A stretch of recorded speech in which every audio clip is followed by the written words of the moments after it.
Hello and welcome दोस्तों। इस video में हम बात करने वाले हैं आपकी Shekhawat university BA second semester political science के लिए इंपॉर्टेंट क्वेश्चन। इस वीडियो में हम बात करेंगे आपकी यूनिट थर्ड के लिए इंपॉर्टेंट क्वेश्चन विद नोट्स की। यहाँ पर अगर हम बात करें यूनिट फर्स्ट और सेकंड के लिए मैंने पहले वीडियो बना दिया है, तो उस वीडियो को आप देख सकते हैं। यहाँ पर अगर हम बात करें सबसे पहला टॉपिक हो जाएगा आपका यूनिट थर्ड का। तो स्क्रीन पर आप देख सकते हैं प्रमुख राजनीतिक अवधारणाएं। तो यहाँ पर स्क्रीन पर आप देख सकते हैं कि की पॉलिटिकल कॉन्सेप्ट।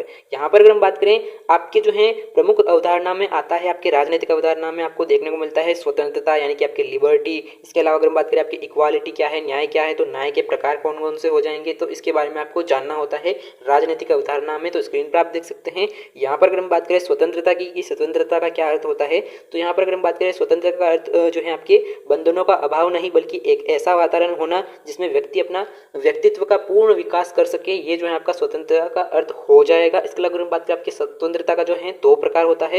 यहाँ पर अगर हम बात करें नकारात्मक स्वतंत्रता और सकारात्मक स्वतंत्रता। यहाँ पर अगर हम बात करें सकारात्मक स्वतंत्रता की, तो यहाँ पर आपके राज्य का थोड़ा बहुत हस्तक्षेप होता है, जैसे कि आपकी शिक्षा स्वास्थ्य द्वारा जो है आपके राज्य द्वारा प्रदान की जाती है सकारात्मक स्वतंत्रता में। यहाँ पर अगर हम बात करें नकारात्मक स्वतंत्रता में, तो राज्य द्वारा हस्तक्षेप नहीं किया जाता है, बल्कि व्यक्ति को अपने हिसाब से जीना दिया जाता है। यहाँ पर अगर हम बात करें समानता की, तो स्क्रीन पर आप देख सकते हैं। इसका अर्थ होता है कि किसी भी व्यक्ति के साथ जाति धर्म लिंग रंग के आधार पर भेदभाव ना होना। यहाँ पर अगर हम बात करें प्रकार की समानता के कौन कौन से प्रकार हो जाएंगे, तो प्राकृतिक सामाजिक नागरिक राजनीतिक और आर्थिक समानता की बात करता है समानता में, इक्वालिटी में। इसके अलावा अगर हम बात करें आपके न्याय यानी कि आपके जस्टिस, तो यहाँ पर अगर हम बात करें स्क्रीन पर आप देख सकते हैं यहाँ पर न्याय क्या क्या हो जाएगा, तो स्क्रीन पर आप देख सकते हैं अर्थ हो जाएगा आपका न्याय का समाज में संतुलन और सामंजस्य बनाए रखना। इसका अर्थ है कि प्रत्येक व्यक्ति को उसके उचित हक मिले। अवधारणा की, तो स्क्रीन पर आप देख सकते हैं वितरणात्मक न्याय और आपके प्रक्रियात्मक न्याय भी दो प्रकार के न्याय होते हैं। यहाँ पर अवधारणा में आ जाएगा, दो प्रकार की अवधारणा हो जाएगी आपके न्याय की, तो डिस्ट्रीब्यूटिव जस्टिस और आपके प्रोसीजरल जस्टिस। तो यहाँ पर अगर हम बात करें ये जो है आप पढ़ सकते हैं। इसके अलावा अगर हम बात करें आपके शक्ति प्रभाव और सत्ता की, तो आपके पावर इन्फ्लुएंस अथॉरिटी की अगर हम बात करें, तो यहाँ पर स्क्रीन पर आप देख सकते हैं। अगर आपके शक्ति की, तो स्क्रीन पर आप देख सकते हैं शक्ति का जो है अर्थ होता है दूसरे के व्यवहार को अपनी इच्छा के अनुसार प्रभावित करने की क्षमता को हम शक्ति कहते हैं। चाहे वो करना चाहे या नहीं करना चाहे, वो अपनी शक्ति या अपने बल का प्रयोग करके मनवा सकता है अपनी बात को। तो ये जो है आपकी शक्ति का प्रयोग हो जाएगा या शक्ति हो जाएगी, अपने अनुसार दूसरे के व्यवहार को प्रभावित करने की क्षमता जो है शक्ति हो जाएगी। तो स्क्रीन पर आप देख सकते हैं वीडियो को पॉज करके। यहाँ पर अगर हम बात करें प्रभाव यानी कि आपके इन्फ्लुएंस, तो यहाँ पर अगर हम बात करें आपके मनोवैज्ञानिक क्षमता है जिससे जो है आपके दूसरे को राजी किया जाता है। यानी कि अगर हम बात करें इन्फ्लुएंस का अर्थ होता है किसी को मनोवैज्ञानिक क्षमता से दूसरे को राजी कर लिया जाता है। यह शक्ति का ही बलपूर्वक प्रयोग नहीं है, बल्कि आपके सॉफ्ट जो है आपके होता है, शक्ति का सॉफ्ट रूप होता है। तो ये जो है आपके शक्ति का एक बलपूर्वक प्रयोग नहीं है, सॉफ्ट रूप है आपका। यहाँ पर हम बात करें नेक्स्ट अगर हम बात करें आपके सत्ता की, तो स्क्रीन पर आप देख सकते हैं जब व्यक्ति को वैधता मिल जाती है यानी कि आपकी लेजिटिमेसी मिल जाती है, तो सत्ता बन जाती है। लोग इसे सही और उचित मानकर स्वेच्छा से इसकी पालना करते हैं। ये जो है आपका अथॉरिटी हो जाती है, सत्ता की डेफिनेशन हो जाती है। जैसे कि अगर हम बात करें ट्रैफिक पुलिस का एक सिपाही, तो ये जो है आपके लेजिटिमेसी मिली हुई है उसको, कि उसे वैधता मिली है, कि उसको शक्ति दी गई है उस कानून को पालना करवाने के लिए। तो ये जो है आपके लेजिटिमेसी हो जाएगी ट्रैफिक पुलिस के सिपाही को। यहाँ पर अगर हम बात करें ये पढ़ सकते हैं सत्ता का अर्थ हो जाएगा ये, यानी कि आपके अथॉरिटी का अर्थ हो जाएगा। इसके अलावा अगर हम बात करें आपके लेजिटिमेसी की, तो लेजिटिमेसी का अर्थ क्या होता है, यह वैधता का अर्थ है, यानी कि आपके सही या उचित होने का गुण है। यहाँ पर अगर हम बात करें यह किसी शासन या शासक की वह क्षमता है जिससे लोग यह विश्वास करते हैं कि उनके शासन का अधिकार उचित है।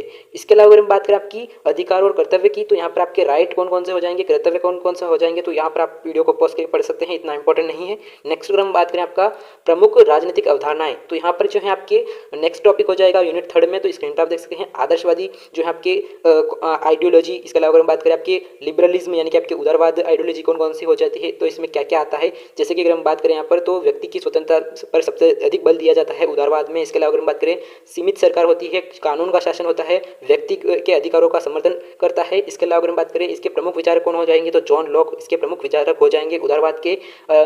इसके अलावा अगर हम बात करें आपकी अराजकतावाद, तो यहाँ पर अगर हम बात करें राज्य को समाप्त करना चाहती है, ऐसी विचारधारा को हम कहते हैं अराजकतावाद। इसके अलावा अगर हम बात करें, यह मानती है कि एक राज्य अनावश्यक और शोषणकारी संस्था है, यह एक राज्यविहीन समाज की स्थापना करना चाहता है, आपके अराजकतावाद। तो ये जो है आपका अराजकता की डेफिनेशन हो जाएगी। नेक्स्ट अगर हम बात करें आपके समाजवाद की, अगर हम बात करें तो यहाँ पर समाज में समानता और विशेषकर आर्थिक समानता पर बल देता है आपका समाजवाद। तो इसके बारे में अगर हम बात करें तो यहाँ पर ये जो है आपके उत्पादन और वितरण के मुख्य संसाधनों पर जो है समाज या राज्य का स्वामित्व को समर्थन करता है, यानी कि आपके सभी उत्पादन और वितरण जो है आपका सरकार संभालती है। स्वामित्व यानी कि आपकी सरकारी संस्था पर या फिर कोई भी उत्पादन कर रही है तो वो उत्पादन भी सरकार ही करेगी, वितरण भी उसका सरकार ही करेंगी। तो ये जो है आपकी सरकारी स्वामित्व वाली जो भी चीज़ें होती है तो ये समाजवाद में आती है। यहाँ पर अगर हम बात करें, समानता को प्रदर्शित करती है ताकि शोषण को समाप्त किया जा सके। सरकार का जहाँ भी कंट्रोल होता है तो वहाँ पर शोषण को कम करने की प्रयास किया जाता है। यहाँ पर अगर हम बात करें आपका पूंजीवाद, स्क्रीन पर आप देख सकते हैं, यह जो है आर्थिक प्रणाली है जिसमें उत्पादन के साधन पर निजी स्वामित्व होता है। इसका मुख्य उद्देश्य जो है लाभ कमाना होता है। इसके अलावा अगर हम बात करें आपका, यह मुक्त बाजार और प्रतिस्पर्धा का समर्थन करता है। इसके अलावा अगर हम बात करें आपके साम्राज्यवाद की, तो यहाँ पर अगर हम बात करें, यह जो है ऐसी नीति है जिसके तहत एक शक्तिशाली देश दूसरे कमजोर और राजनीतिक और आर्थिक नियंत्रण स्थापित करने की कोशिश करती है। यानी कि हम बात करें, एक देश दूसरे देश पर राजनीतिक और आर्थिक नियंत्रण स्थापित करने का प्रयास करता है, उसे हम कहते हैं साम्राज्यवाद, और उसका शोषण करने का प्रयास करता है। यहाँ पर अगर हम बात करें राष्ट्रवाद की, तो नेशनलिज्म क्या है, तो यहाँ पर अगर हम बात करें इसकी, तो स्क्रीन पर आप देख सकते हैं, यह एक ऐसी भावना है जो लोगों को भाषा, धर्म, संस्कृति या इतिहास के आधार पर एक सूत्र में बांधती है। यह अपने राष्ट्र के प्रति प्रेम की, भक्ति की भावना को प्रेरित करता है। ये जो है आपका नेशनलिज्म हो जाएगा। नेक्स्ट अगर हम बात करें आपके यूनिट 3 के इंपॉर्टेंट क्वेश्चन की, तो स्क्रीन पर आप देख सकते हैं तीसरे यूनिट की दीर्घ लघुत्रात्मक प्रश्नों की स्क्रीन पर आप देख सकते हैं। यहाँ पर पहला प्रश्न हो जाएगा दीर्घ लघुत्रात्मक में स्वतंत्रता की नकारात्मक और सकारात्मक अवधारणा की व्याख्या कीजिए। आपको ये दोनों बताना है कि स्वतंत्रता की नकारात्मक परिभाषा क्या है और सकारात्मक परिभाषा क्या है। नेक्स्ट अगर हम बात करें, आपका थर्ड यूनिट का सेकंड क्वेश्चन हो जाएगा न्याय से आप क्या समझते हैं, इसके विभिन्न आयामों की विवेचना कीजिए। इसके अलावा हम बात करें आपकी शक्ति, सत्ता, वैधता के बीच में संबंधों का विश्लेषण कीजिए। इसके अलावा हम बात करें आपके उदारवाद के मूल सिद्धांतों का आलोचनात्मक परीक्षण कीजिए। आपको उदारवाद के मूल सिद्धांत कौन कौन से हैं उनकी आलोचना करनी है। इसके अलावा अगर हम बात करें आपके समाजवाद क्या है और उसके पूंजीवाद से आप किस प्रकार भिन्न है। यहाँ पर अगर हम बात करें समाजवाद क्या है और ये जो है आपके पूंजीवाद से किस प्रकार भिन्न है, इसके बारे में डिस्कस करना है।